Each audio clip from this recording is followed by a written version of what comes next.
충청도 홍성의 박진우라는 선비가 살았다. 그는 벼슬길에 오르기 위해 글 공부를 열심히 하였다. 어느 해 마침내 과거를 보기 위해 한양으로 길을 떠나게 되었다. 충청도 양반이었지만 형편이 넉넉지 않아 부리는 하인도 없이 혼자서 과거 시험을 보러 길을 떠났다. 천안 초입에 들어설 즈음 날은 저물어 가는데 주막은 보이지 않고 집 몇 채가 보이는 마을에 도착했다. 어느 초가집 앞에 이르러 과거 시험을 보러 가는 선비인데 하룻밤 묵어갈 수 있기를 청하게 되었다. 그러자 시어머니와 과부가 사는 집이라 사내를 들일 수 없다고 하였다. 하는 수 없이 조금 더 떨어진 집으로 다시 가서 하룻밤 묵기를 청하니 다행히 이번에는 주인이 허락하였다. 그 집에는 노부부와 젊은 며느리가 살고 있었다. 저녁 밥을 먹고 나자 시아버지인 노인이 말하길, 내 아들도 과거 시험을 보러 일찍이 한양으로 떠났습니다. 때마침 집안에 제사가 있어 오늘 밤은 제사를 모시러 종가댁에 가야 하는데 안 그래도 젊은 며느리 혼자 두고 가는 것이 걱정이 되었던 차에 선비께서 우리 집도 잘 지켜주시고 편안히 주무시기를 바랍니다. 라고 하였다. 그리고 며느리에게 당부하기를, 우리가 출타하니 집에 너 혼자서라도 손님을 잘 대접해드려야 하느니라. 네. 아버님 걱정하지 마시고 조심히 다녀오십시오. 잠시 후 노부부는 문을 나섰다. 젊은 며느리는 손님에게 시부모 방을 내어드릴 수 없어 선비 박진우와 함께 한 방에서 잘 수밖에 없었다. 손님에게는 따뜻한 아랫목에 이불을 펴 잠자리를 마련해주고 며느리는 윗목에 앉아 등잔을 켜고 물레를 돌리고 있었다. 며느리는 시골 여자였지만 세련되었고 젊어서인지 풋풋한 여인의 향기에 혈기 왕성한 박진우는 음흉한 마음을 먹게 되었다. 게다가 집에는 아무도 없었고 둘만 있으니 한번 유혹해보려는 속셈이 일었다. 박진우는 피곤해서 깊이 잠든 척하며 뒤척뒤척 며느리가 있는 쪽으로 조금씩 굴러가더니 며느리의 무릎 위에 그의 한 발을 올려놓았다. 며느리는 생각하길, 먼 길 걸어오느라 피곤해서 잠을 험하게 주무시나? 하고 박진우의 다리를 살짝 들어 공손히 내려놓았다. 잠시 뒤 박진우는 자는 척 헛기침을 하면서 며느리의 무릎에 또 발을 올려놓았다. 하지만 이번에도 며느리는 두 손으로 공손히 다리를 내려놓았다. 그럴 때마다 공손하고 슬며시 내려놓는 것이 며느리도 내가 싫지만은 아닌가. 착각하게 된 박진우는 계속해서 발을 올려놓고 내리면 또 올려놓고 하기를 서너 번 이윽고 자기에게 흑심을 품고 수작을 부린다는 것을 눈치챈 며느리는 선비님 일어나 보시어요. 단호하게 불러 깨웠다. 박진우는 깊은 잠에서 깨어나는 척 하품을 하면서 기지개를 켜며 희미한 목소리로 나를 부르시었소. 하고는 눈을 비비며 일어났다. 선비님 앉아보시지요. 과거를 보러 가시는 양반님이 어찌 의리를 모르십니까? 시부모님께서 손님이 양반이고 글을 읽는 선비님이시기에 의심하지 않고 집을 지켜달라고 부탁하며 나가셨는데 이렇게 흑심을 품고 불미스러운 행동을 하시니 양반 행실이 어찌 이럴 수가 있습니까? 아무리 양반이라도 잘못한 일은 벌을 받아야 하니 밖에 나가 회초리를 찾아오세요. 박진우는 너무 부끄럽고 자신이 한 일이 잘못됨을 사과하는 차원에서 며느리의 지시에 따랐다. 바지를 걷고 종아리를 보이세요. 그러자 며느리는 가차없이 박진우의 종아리를 10여 대 힘껏 내리쳤다. 종아리를 맞은 박진우는 종아리의 아픔보다 글 읽는 선비로서 보인 추태가 더욱 치욕스러웠다. 내일 시부모님께서 오시면 자세한 사정을 다 말씀드릴 테니 다시는 헛된 생각을 하지 말고 편안히 주무세요. 그러고는 며느리는 잠을 자지 않고 계속 물레를 돌렸다. 날이 밝자 며느리는 아무 일 없었다는 듯이 아침상을 지어 공손히 박진우에게 대접했다. 시부모님께서 선비님을 극진히 대접하라 했으니 한치의 소홀함이 없이 대접해 드립니다. 내 부인에게 못할 짓을 했는데 이렇게 아침상까지 진수성찬으로 차려주시니 이번 실수를 교훈 삼아 앞으로는 더욱 신중하게 행동하겠소. 박진우가 사죄하자 며느리도 조금은 마음이 놓였다. 그리고 박진우가 아침상을 물리칠 때쯤 노부부가 돌아왔다. 그래, 선비님을 잘 대접해드렸느냐? 선비님은 편안하게 주무셨는지요? 라고 시아버지가 물었다. 그러자 며느리는 바로 전날 밤에 있었던 일을 이야기했다. 며느리의 말이 거의 끝나기도 전에 시아버지가 호통을 쳤다. 내가 내 정절을 알기에 혼자 남겨 손님을 대접하게 했는데 젊은 남자가 여색을 보고 마음이 움직이는 것은 이상한 일이 아니거늘 부드럽고 완곡하게 말씀을 드려 안 된다는 뜻을 보이면 될 것을 내가 어찌 감히 회초리로 양반의 종아리를 때린단 말이냐? 당장 나가서 회초리를 찾아오너라! 시아버지의 역정에 며느리는 당황스러웠지만 지어 마신 시아버지의 노여움에 며느리는 회초리를 가지고 왔다. 회초리를 받아든 시아버지는 며느리의 종아리를 수차례 때린 후 박진우에게 사죄하였다. 선비님 초난하기 무지에 양반께 욕을 보였으니 아량을 베푸시어 용서해 주시기 바랍니다. 아닙니다. 은혜를 모르고 선비로서 도리에 어긋난 행동을 했으니 부끄럽기 그지없습니다. 이 말을 남기기가 무섭게 박진우는 황급히 그 집을 떠났다. 그렇게 당황스러운 일을 뒤로하고 그날도 수십 리를 걷다 보니 날이 저물어 경기도 어느 고을에 다다르게 되었다. 그곳에서도 가까운 곳에 주막이 없어 어느 초가 쌀이문 앞에서 하룻밤 묵어가기를 청했다. 그 집에는 부부 둘만이 살고 있었다. 저녁을 먹고 나자 주인 남자가 말했다. 소인이 마침 급한 일이 생겨 10리쯤 떨어진 곳을 가게 되었습니다. 내일 아침 일찍 돌아오겠으니 손님께서는 편안히 주무십시오. 그리고 아내에게는 손님을 잘 대접하라 부탁하며 떠났다. 여인이 남편을 배웅하고 문을 닫고 방으로 들어왔다. 그 집은 문이 붙은 벽 하나를 사이에 두고 방이 둘로 나뉘어져 있었다. 아랫방은 여인이 자고 윗방은 박진우가 자게 되었다. 한참 있으려니 여인이 인기척을 내며 말하였다. 윗방은 불이 안 들어 많이 추울 터이니 아랫방으로 와서 저와 함께 주무시지요. 괜찮소이다.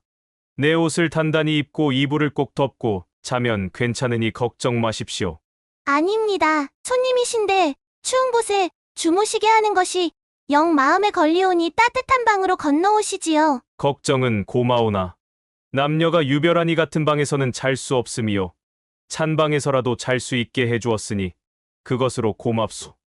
선비님, 제 마음이 편치 않아 잠이 올 것 같지 않습니다. 여인의 끈질기게 애원하는 모습이 금방이라도 방문을 열고 들어올 것 같아서 박진우는 여인이 문을 열 수 없게 문 앞에 몸을 기대고 힘을 주고 있었다. 이윽고 여인이 문을 열려고 밀자 여인의 힘이 박진우의 힘을 이기지 못하였다.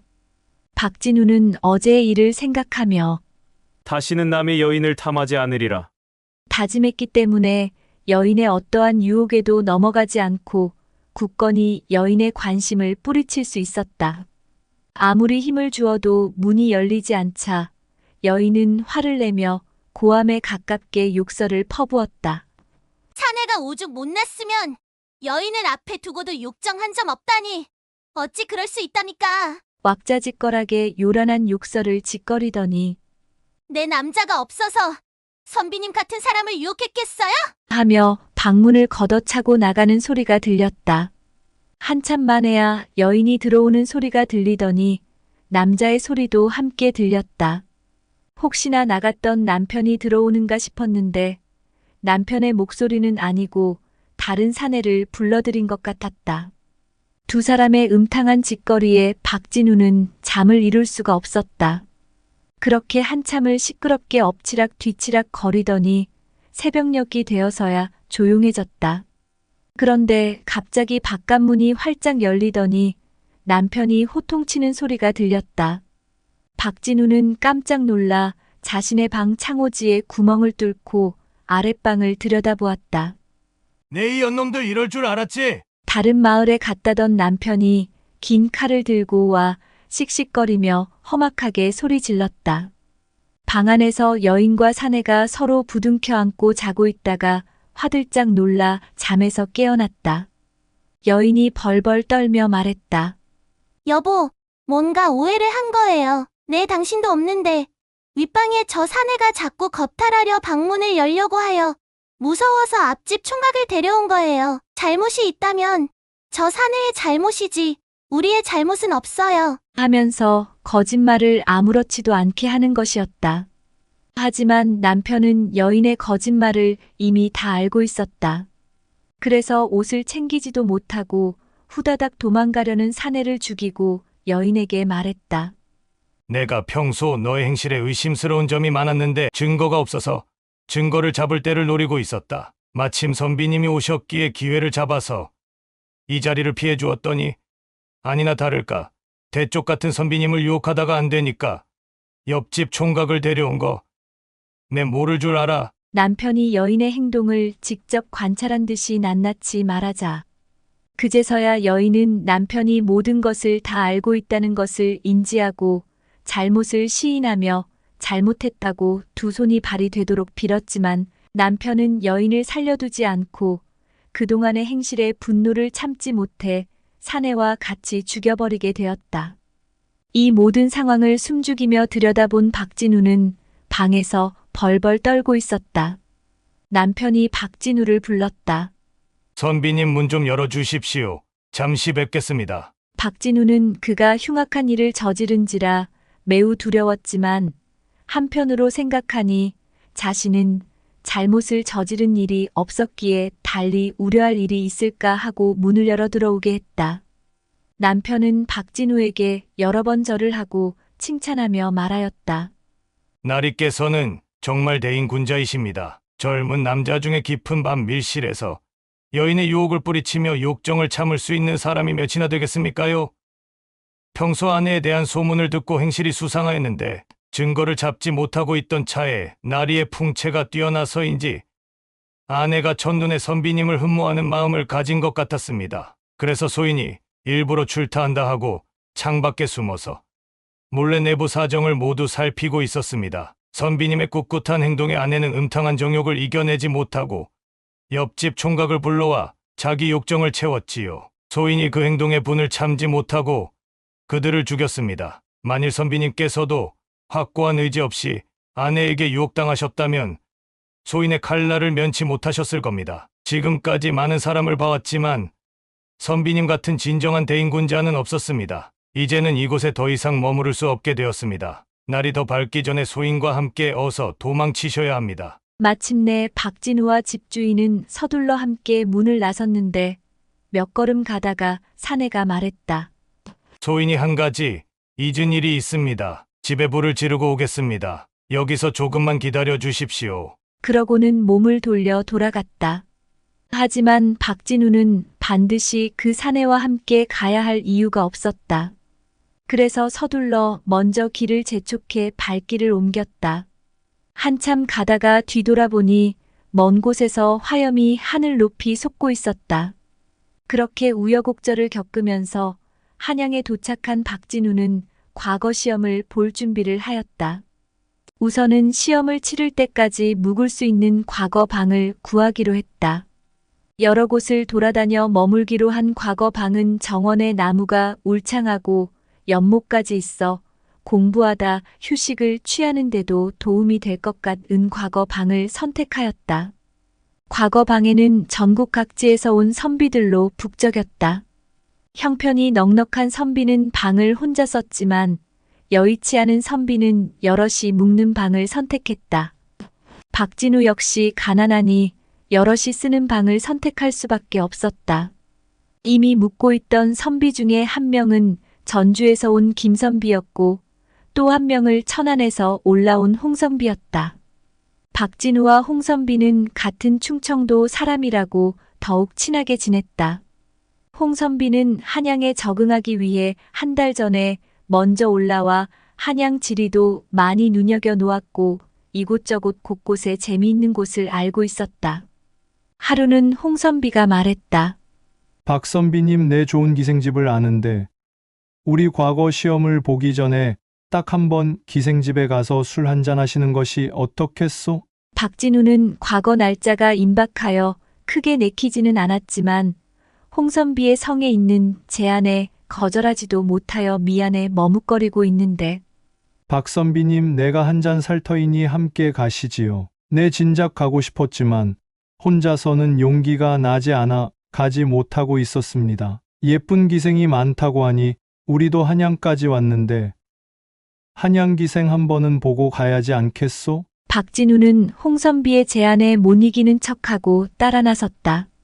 시골에서 살던 촌선비들이 한양에서 제일 큰 번화가에 위치한 청양루에 막상 들어가니 눈이 휘둥그레 번득거렸다. 대청마루에서는 요염한 기생들이 가야금 반주로 청량한 목소리의 노래에 맞춰 아름답게 춤을 추고 있었다. 그들의 한복은 화려하고 섬세한 자수로 장식되어 있었고 춤출 때마다 펄럭이는 옷자락은 무지개처럼 환상스럽고 아름다웠다. 두 선비가 넋을 잃고 청양루를 두리번거리고 있을 때 한 기생이 다가와 그들을 맞이했고 그들은 모퉁이 방으로 안내를 받아 들어갔다. 방에 들어가자 방을 밝힌 불빛은 은은하고 향기로움이 가득 차 있었다. 두 선비는 한 잔 두 잔 부어라 마셔라. 기생의 아름다운 춤과 노래와 술에 취해 세상에 어디에도 없는 꿈 같은 시간을 보내게 되었다. 그렇게 기생집에서 황홀한 시간을 보낸 두 선비는 구름 위를 걷듯 비틀비틀 걸어서 행복한 마음으로 과거 방으로 돌아왔다. 한양까지 오면서 이런저런 풍파를 겪은 박진우는 기생들과의 향락에도 흔들리지 않고 다시 과거 공부에 매진하게 되었다. 하지만 홍선비는 계속해서 기생들의 아름다운 모습과 분위기를 잊지 못하고 난설이라는 기생의 자태에 빠져 넋 나간 사람처럼 허우적거리며 틈만 나면 기생집에 가려고 기회를 엿보게 되었다. 혼자는 갈 용기가 없다며 과거 방의 선비들을 설득해보지만 과거 시험이 코앞으로 다가온 선비들은 기생집의 유혹에 흔들리지 않고 과거 시험에 박차를 가하고 있었다. 그렇게 상사병에 걸린 홍선비는 마침내 마음의 병까지 얻고 말았다. 그러던 어느 날 박진우가 바람을 쐬며 정신을 가다듬으려 산책하고 있을 때 연못가에 넋을 놓고 멍하니 앉아있는 홍선비를 발견하고 그 곁으로 가서 앉았다. 인기척을 느낀 홍선비가 초점 없는 눈으로 박진우에게 말했다. 박선비님은 어떻게 고든 마음으로 공부에 매진할 수 있습니까? 나는 난설이가 눈에 밟혀 글이 들어오지 않습니다. 책장을 넘기면 난설이 얼굴밖에 보이지 않으니 이를 어쩌면 좋단 말입니까? 홍선비는 자신의 마음을 박진우에게 털어놓았다. 박진우는 혹시 자기가 한양에 오면서 겪은 일들을 홍선비에게 들려주면 자극을 받아 도움이 될까 하고 천안에서 있었던 일과 경기도에서 있었던 일을 모두 이야기했다. 가만히 듣고 있던 홍선비는 천안에서 종아리 맞았던 여인에 대하여 더 자세히 물었다. 노부부의 생김새와 젊은 여인의 생김새 나이 정도와 집 안과 주변의 풍경들에 대하여 자세히 물어보았다. 박진우도 하룻밤을 묵은 곳이라 성이나 이름은 알 수 없는 터라 홍선비가 물어보는 이야기만 대강 해줄 뿐이었다. 그러다 생각난 것이 있었다. 그 여인의 서방도 과거 시험을 보러 일찍 한양으로 갔다는 말이 생각나 덧붙여 이야기해 주었다. 그 말을 들은 홍선비가 갑자기 흑흑거리며 서글피 우는 것이었다. 박진우가 놀라며 물었다. 아니, 홍선비 왜 그리 슬피 우는 것이오? 내 아내는 절개를 지키며 나를 기다리고 있는데 나는 이렇게 기생에 빠져 방탕한 생활을 하고 있으니 나는 사내로서의 자격도 없는 사람인가 보오. 박진우도 그 말을 듣고 깜짝 놀랐다. 자신이 유혹하려던 젊은 여인이 홍선비 아내였다니 홍선비에게 미안함과 부끄러움으로 고개를 들지 못하고 홍선비를 위로해줄 면목조차 없게 되었다. 한참을 슬피 울던 홍선비는 오히려 박진우에게 고마움을 표현했다. 박선비님 아니었으면 내 이 구렁텅이에서 빠져나오지 못하고 부모님과 아내에게 실망만 주었을 것이오. 라며 고개 숙여 감사의 마음을 표현했다. 그 뒤로 홍선비는 마음을 굳게 다잡고 과거 시험에 매진하였다. 박진우도 홍선비와 같이 코앞으로 다가온 과거 시험 준비에 더욱 열심히 하게 되었다. 그리하여 마침내 박진우는 장원급제를 하였고 홍선비는 초시에 합격하게 되었다. 결과를 함께 확인한 둘은 서로 얼싸안고 축하를 해주며 다음에 꼭 다시 만나 술 한 잔 거하게 하자고 약속하고 각자 고향으로 내려갔다. 그리고 몇 해가 지나 장원급제를 한 박진우는 강원도 감사로 부임을 받고 강원도로 떠나게 되었다. 관할로 가는 길가에 백성들이 길을 정리하고 쓸고 있는데 그중 한 사람이 박진우의 눈에 들어왔다. 그는 가던 길을 멈추고 그 백성을 불렀다. 여보시게 혹여나 나를 알아보겠는가? 소인이 어찌 감사님을 알겠사옵니까? 백성이 고개를 숙이고 말하였다. 고개를 들어 나를 보게나. 몇 년 전 과거 시험을 보러 가던 중에 내가 자네 집에 묵은 적이 있었지. 그때 경기도 화성고을에 살지 않았었나? 사내가 비로소 상황을 알아차리고 말했다. 소인이 어찌 그 일을 기억하지 못하겠습니까? 남자는 그때 올곧고 덕망 있는 박진우의 행동에 분명 높은 벼슬을 할 사람이라는 것을 알기라도 했다는 듯이 역시 감사님이 되셔서 이렇게 만나게 되었습니다. 감축드리옵니다. 박진우는 그 사내를 가명으로 불러 후하게 대접을 하고 하사품까지 가득 내주었다. 남자는 뛸듯이 기뻐하며 갑작스럽게 찾아온 행운에 강원도 감사인 박진우를 칭송하며 백성들을 도모하니 박진우가 강원도 감사를 지내는데 덕을 많이 베풀어 임기를 마치는 날까지 고을 백성들과 편안하게 살아갈 수 있었다. 남의 것을 탐하지 않고 바르게 사는 삶은 단순한 도덕적 교훈을 넘어 개인적인 평안과 행복, 그리고 사회적 조화와 번영을 이루는 중요한 길임을 알 수 있습니다. 이런 삶의 자세는 궁극적으로 더 나은 세상을 만드는데 크게 기여할 것입니다. 시청해주셔서 감사합니다. 구독과 좋아요는 영상 제작에 큰 힘이 됩니다.